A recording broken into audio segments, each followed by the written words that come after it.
নমস্কার, people's voice নিউজে আপনাদের সবাইকে স্বাগত। আমি অরূপ। সংসদে হিন্দুদের ওপর যে নির্যাতন হচ্ছে সে কথা তুলতে গিয়ে বা সেই আলোচনা চেয়ে সৌগত রায় কি দলের শাস্তির মুখে পড়বেন? উনি সৌগত রায়, তৃণমূলের বর্ষিয়ান সাংসদ, চিন্ময় প্রভুর গ্রেপ্তারির পর একটি মুলতবি প্রস্তাব আনতে চেয়ে নোটিশ জমা দিয়েছেন এবং উনি আলোচনা চেয়েছেন।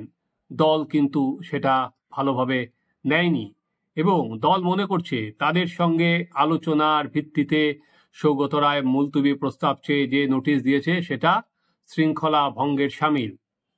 সৌগত রায় তো চেয়েছিলেন যেখানে হিন্দুদের ওপর যে অত্যাচার নির্যাতন হচ্ছে সে বিষয়টাই তুলে ধরতে।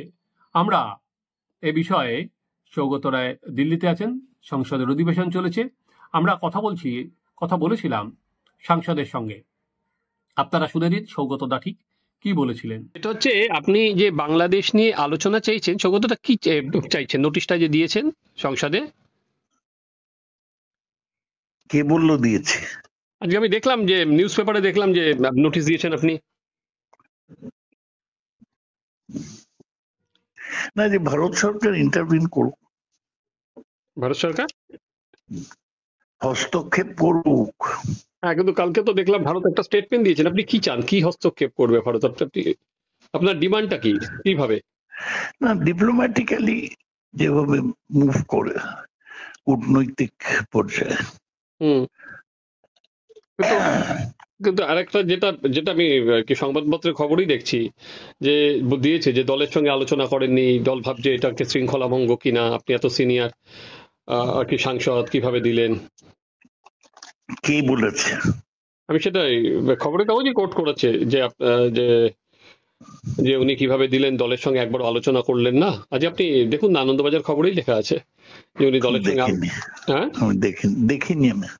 সেটাই। আপনি কি দলের সঙ্গে আলোচনা করেছিলেন না নিজের মতো করে দিয়েছিলেন? না, নিজের মতো। সেটাই বলা হচ্ছে যে উনি নিজ কারোর সঙ্গে আলোচনা করলেন না, এত বড় একটা ইস্যু উনি নিজের মতো করে আলোচনা চাইলেন।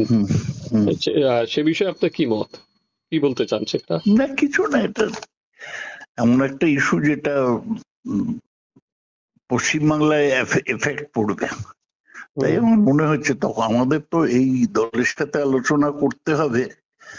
সেইটা ওই আমাদের গতকালের মিটিং এ ঠিক হয়েছে, তার আগে তো যখন আমি দিয়েছিলাম তখন তো ঠিক হয়নি।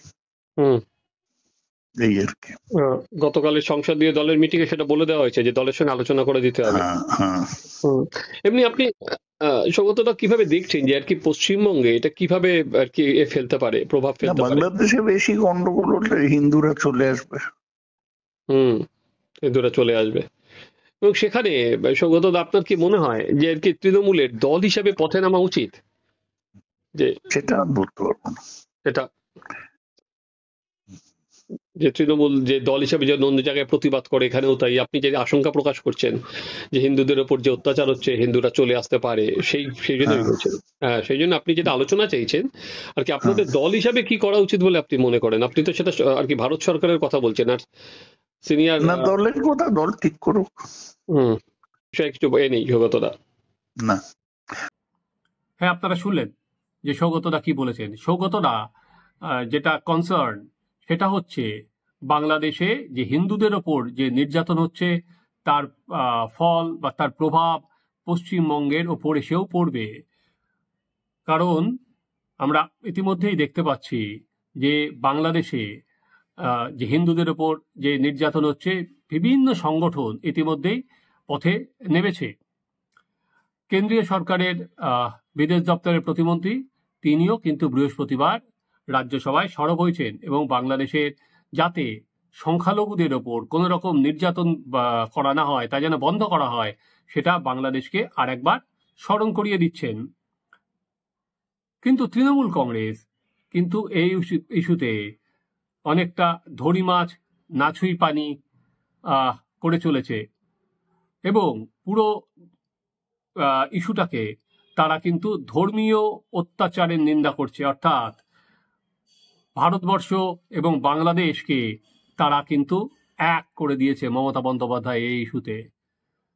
ওখানে বাংলাদেশে যদি সংখ্যালঘুদের ওপর নির্যাতন করা হয়, মমতা বন্দ্যোপাধ্যায়ের কথায় এই দেশেও অর্থাৎ এখানে ভারতেও যে সংখ্যালঘুদের ওপর নির্যাতন হচ্ছে, অর্থাৎ তিনি কিন্তু বাংলাদেশে যে হিন্দু সংহার হচ্ছে তার সঙ্গে ভারতেও তিনি মনে করেন মুসলিমদের ওপর নাকি একই রকম অত্যাচার হচ্ছে।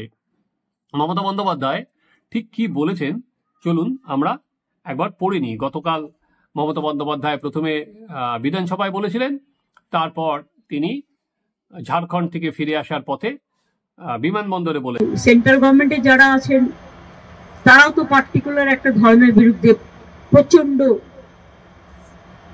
একটা ভিন্ডিকটিভ অ্যাটিটিউড নেন।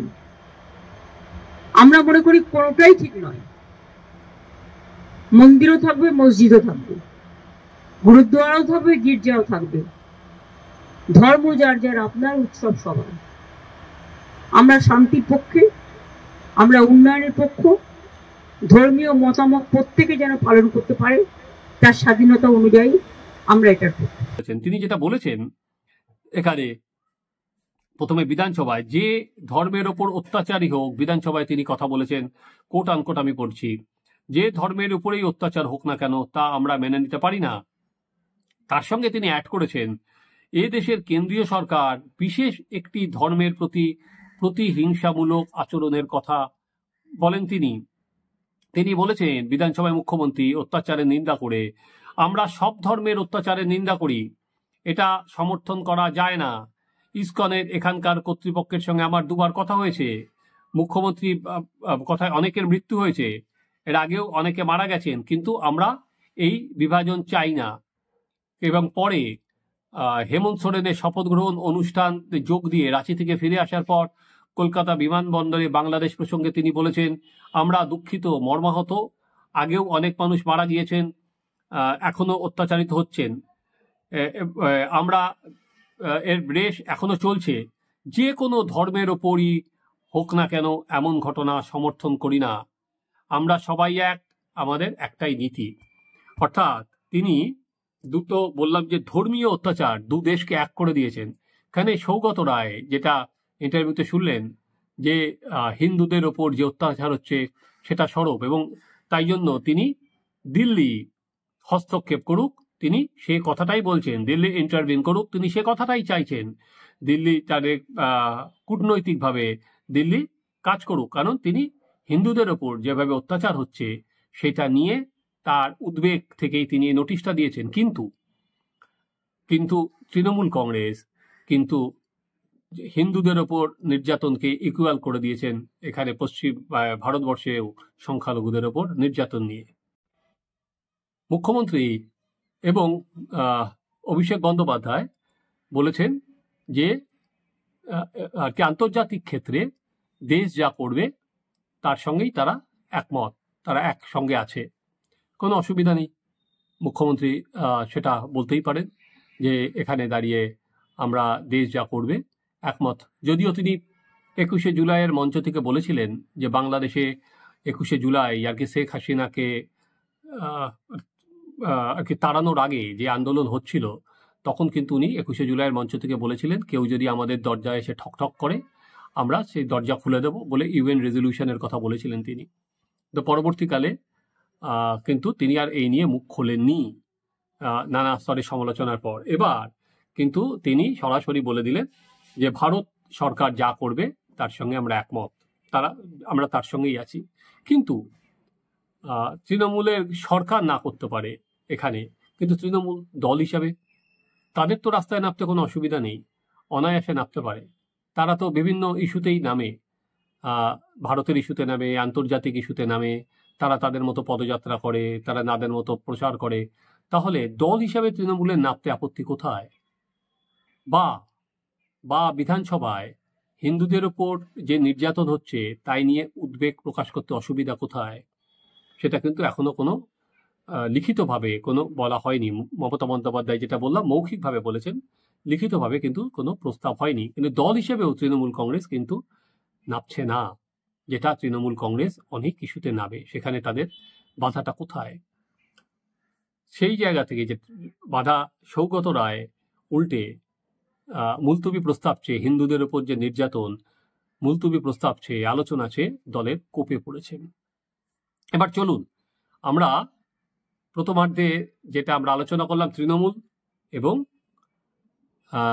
আজকে বাংলাদেশের হিন্দুদের নির্যাতন নিয়ে তৃণমূল কিভাবে এগোচ্ছে, আরেকটার পার্টিও আছে, সেটা হচ্ছে সিপিএম। সিপিএম আমরা সবসময় দেখি সে গাজাতে হোক, ভিয়েতনামে হোক, আন্তর্জাতিক দল নিজেরা ভাবেন যে আমাদের সব কিছু নিয়ে আর কি প্রতিবাদ করতে হবে, কুয়োর ব্যাং হয়ে থাকলে চলবে না, সিপিএম সেটা করে। কিন্তু হিন্দুদের ওপর নির্যাতন নিয়ে কিন্তু সিপিএম একটাও প্রতিবাদ মিছিল বার করেনি। কিছুদিন আগে আমরা দেখেছিলাম সিপিএম মার্কিন দূতাবাসে প্রতিবাদ করবে বলে গাজা নিয়ে, যদিও অত দূর যেতে পারেনি, ধর্মতলায় বিক্ষোভ সমাবেশ করেছিল।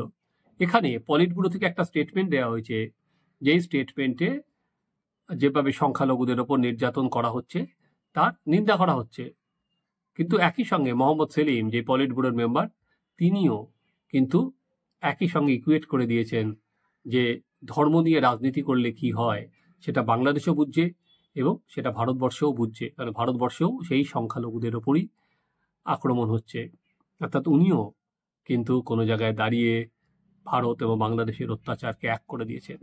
বাংলাদেশে গত 5-6 মাস ধরে হিন্দুদের ওপর যে নির্যাতন চলেছে এখনো পর্যন্ত তার সঠিক পরিসংখ্যান কিন্তু সামনে আসেনি। কত মন্দির ভাঙা হয়েছে, কতজনকে মারা হয়েছে, কতজনের ওপর বলাৎকার হয়েছে, কতজনকে আর কি দেশ ছাড়তে বাধ্য করা হয়েছে, সঠিক পরিসংখ্যান কিভাবে পরিসংখ্যান করা হবে? কারণ এই যে সরকার, এরা তো পুরোপুরি দেখা যাচ্ছে সংখ্যালঘু বিরোধী, এরা মৌলবাদীদের দ্বারা নিয়ন্ত্রিত, সেখানে সঠিক পরিসংখ্যান পাবেন কি করে? এখন সেখানে হিন্দুদের সংখ্যা কমতে কমতে 8% এসে দাঁড়িয়েছে, জানা নেই ওখানে সেন্সাস হলে সেটাও থাকবে কিনা। কিন্তু কি অনায়াসে, যেখানে এইভাবে হিন্দুদের সংখ্যা লোপ পাচ্ছে, কি অনায়াসে দুটোকে এক সারিতে বসানো যায়? এখানে এখনো পর্যন্ত বিজেপি সরকার ক্ষমতায় আসার পর নিঃসন্দেহে নানা অংশে সংখ্যালঘুদের উপর আক্রমণ হয়েছে, যেটা অত্যন্ত নিন্দাজনক। একজনের ওপর আক্রমণ হলেও সেটা 1 লাখ হোক বা যেই হোক, সেটা নিন্দাজনক। কিন্তু সংখ্যালঘুরা কি ভারতবর্ষ ছেড়ে কোথাও চলে যাচ্ছে? এখনো পর্যন্ত আমার তো নজরে পড়েনি। তো দেখার এবার সৌগত রায়। চলুন আমরা আজকের মতো শেষ করি। যে নোটিশ দিলেন হিন্দুদের ওপর নির্যাতন নিয়ে আলোচনা নিয়ে, সেটা দল কি শেষ পর্যন্ত তার বিরুদ্ধে অবস্থান নেয়। আপনারা দেখতে থাকুন আমাদের চ্যানেল সাবস্ক্রাইব করুন, আপনাদের মতামত জানান।